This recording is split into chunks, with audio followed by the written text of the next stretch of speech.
Pumunta nga pala ho kami din sa Calapan dahil kami ay a-attend ng isang business seminar. Alay, magiging businesswoman na yata ako. At Yes! dini nga po kami tutuloy sa Venetia's Garden Hotel at dini rin po gaganapin yung seminar. Alay, di nila ang huari sa Barangay Tawiran, Calapan City, malapit or lagpas lamang ng kaunti sa Maria Estrella General Hospital.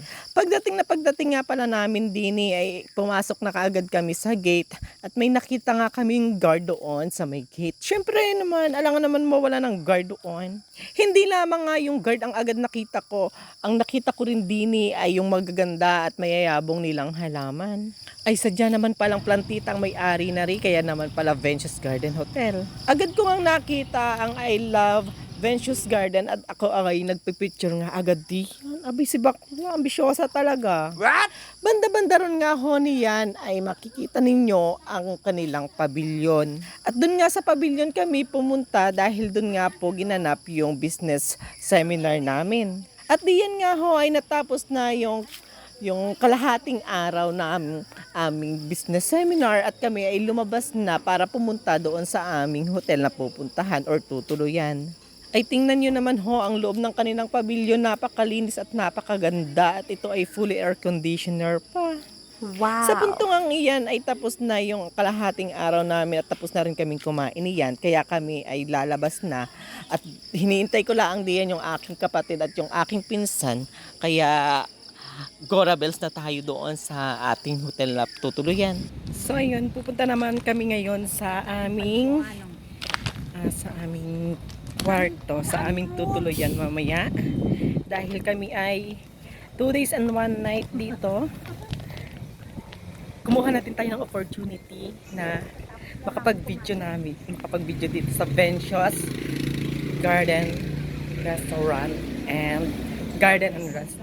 So papasok naman tayo sa room. Sobrang napakaganda at napakalinis dito sa Venetia's Garden Hotel and Restaurant, kaya iniimbitahan ko po kayo kung kayo ay bibisita dito sa Oriental Mindoro at dadaan din naman kayo ng Calapan, ay dito na po kayo tumuloy.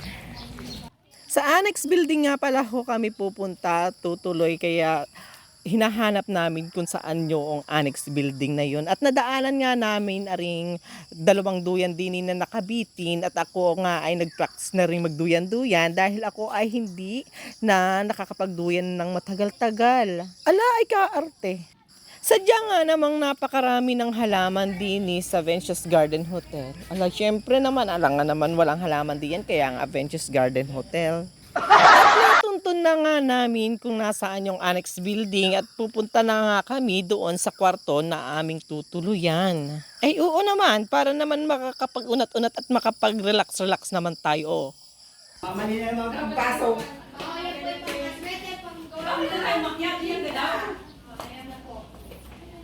Tao po! Charis.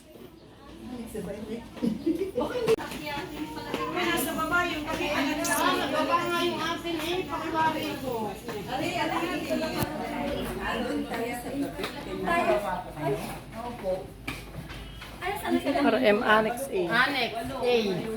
Tayo ano? Annex B yata tayo. Yan tao dito. Dito madam tayo sa una yan. Ano ng boy? Ma'am Jocelyn po. Yes, ako sa baba, hindi ako pwede sa taas. Dinero. Ma'am Lani. Lenny. Yan, si Matsi sa Ma'am Jennifer. Ako po. Sa taas. Ma'am Mary Ann. Saka yung isa pong nasa labas. Okay na po. Ito naman na.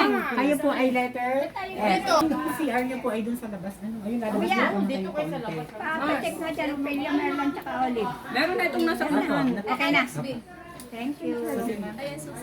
Ang password, ma'am, ito po. Dito po ang connection. Then the password. Thank you. Thank you. Okay na kayo, madam? Thank you. Where's ang ka sa taas? Ka sa baba? Parang hirap po umakyat. Oy, sa taas yung ang maalwa na sa baba. Ang bigat. Hindi naman pwede ako talaga sa taas at ako'y over na. Lapit na lapit ako.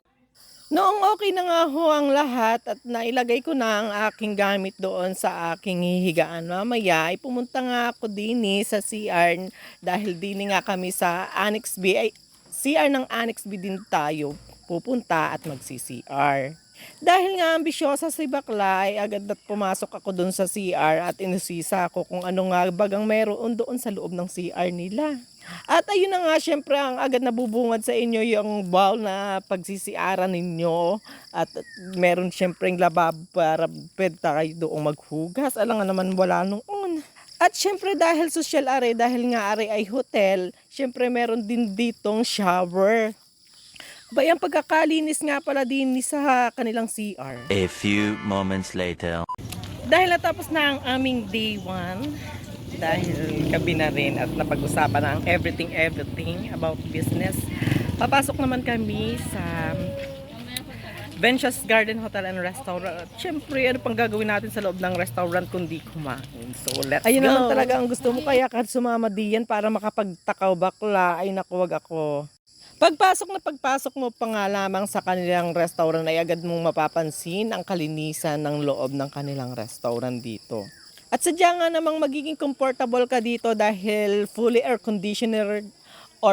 conditioned din ang kanilang hotel at kayo ay talaga mag-e-enjoy sa mga pagkain kanilang inihahanda dahil bukod na masarap ang kanilang mga pagkain dini ay magaganda at maasikaso pa at magaganda talaga yung mga ngiti ng kanilang mga staff dito.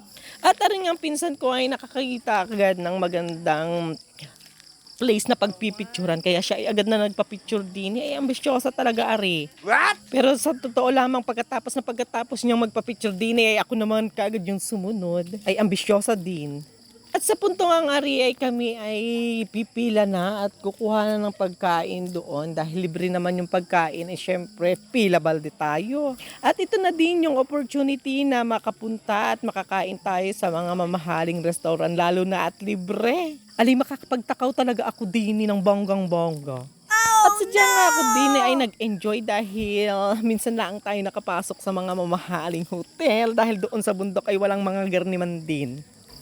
Pero parang dinala naman ako ng bundok dahil nga sa bubong nila or sa roof nila ay may nakalagay na na may nakadisplay diyan na ugat ng halaman or puno ata iyon. Ay sadya namang napaka-creative at napaka-plantita or plantito ng may-ari din dahil nga native yung kanilang design dito sa kanilang restaurant. At hindi lang iyon dahil meron diyan silang center bar na maaari mong pag-inuman kapag gusto mong uminom or tumikim ng kaunting alcohol man lamang. Ali kahit saan sulok ng hotel na ari ay napakalinis man din ay wala kang makikita ni kahit isang alikabok at sadyang napaka-fresh at napaka-aliwalas ng loob ng kanilang hotel. At agad na pumukaw ng aking pansin aring kanilang lababo na gawa sa tulyasi or kawali at ang gripo ay merong banga o diba napakaganda. At sa puntong ang iyan ay ako ay kumuha kagad ng pagkain or pumila na din ako doon sa pagkain para makakain na din ako. Baka naman ako maubusan sa aking kadadaldal din sayang ang opportunity na makalibre sa mga mamahaling hotel tulad na rin or mamahaling restaurant. Ay syaka. Ay sadya nga palang napakahilig ng may-ari din sa mga halaman dahil ang mga pinanggamit na pang-display din or pang-decorate ay mga halaman din. Kung ikaw ay isang plantito or plantita ay talagang mag-e-enjoy ka sa pamamasyal, sa pagkut-ikot din sa Venture's Garden and Hotel and Restaurant dahil ang karamihan mo nga dining makikita ay mga halaman. Napakaluntian at napakagandang tingnan sa mata ng mga halaman din dahil nagbeberdehan ang mga halaman din mantin. Ay digit ang sabi ng iba kapag ang iyong makikita ay mga halamang mga nagbeberdehan ay napakaka-relax ng mata, diga. Ay ari pa yung isang nakaagaw ng pansin sa akin aring dalawang estatwa na ari. Ano bagang ginagawa na ri at bakit ari mga nakapikit at yung isa ay parang pinipre over pa yata yung isa? Huy mga ate, anong meron? Baka naman pinagdadasal nung isa na maging tao na silang ganap. O diga? At pagkatapos nga naming mamahinga dun sa aming mga kwarto ay pumunta at bumalik na kaagad kami ng pabilyon at doon ay meron na namang catering at kakain na naman kami kaya pila balde na naman ang mga tao. Ay kasarap palang pumunta at umatenda mga seminar tulad ng Garini. Yun bagang babago-bago ka pa lamang nahuhulawan ay kakain ka na naman ay manalaba ka talaga din . ay fight kung fight, kain kung kain. Bahala ng mga nabasi bakla. Basta may mga garning oportunidad ay makakalibre talaga tayo ng kain din eh. Hindi pa nga ako nakontento at ako ay magkakape dahil napakalamig din naman ng aircon din sa loob ng pavilion dahil ay full air condition din. Kaya naisipan ko nga diyang magpainit ng kaunti ng katawan. Anong iniisip niyo dyan? Walang ganon. Para naman mabuhayan yung aking natutulog na diwa, ako ay mag-beard coffee. Social. Dahil nga walang garini doon sa amin sa bundok at di nila ang ako nakakita ng mga garining sosyal na mga kagamitan at sosyal na mga pagkain at inumin, ay samantalahin na din natin. Tayo ay magtimpla din ng mga kahit papaano sosyal na kape dini dahil meron nga kaming coffee mate dini at doon sa bundok ay wala. Ay di tayo ay magkape na dini dahil nga meron garini. Ay siya, pagkasiba mo man din. Ang pagkain nga pala namin ngayon ay giniling at saka yung itlog na scrambled. Kaya tamang-tama nga at ako ay meron dining inihandang kape. Mahilig pa naman ako sa kape kapag garini ang mga ulam. A few moments later. Nung natapos na nga kaming kumain at natapos na din yung talakayan namin tungkol sa business seminar, ay lumabas ulit kami at pumunta at nag-ikot-ikot ulit kami dahil sinusulit ko talaga. Huwag kayong ano dyan. Dahil nakita ko nga yung duyan nung aming nadaanan kanina, ay binalikan ko nga para makapagduyan at mabalikan ko naman yung aking childhood moment. Ayun, nagduyan-duyan na si bakla. So hanggang dito na lang.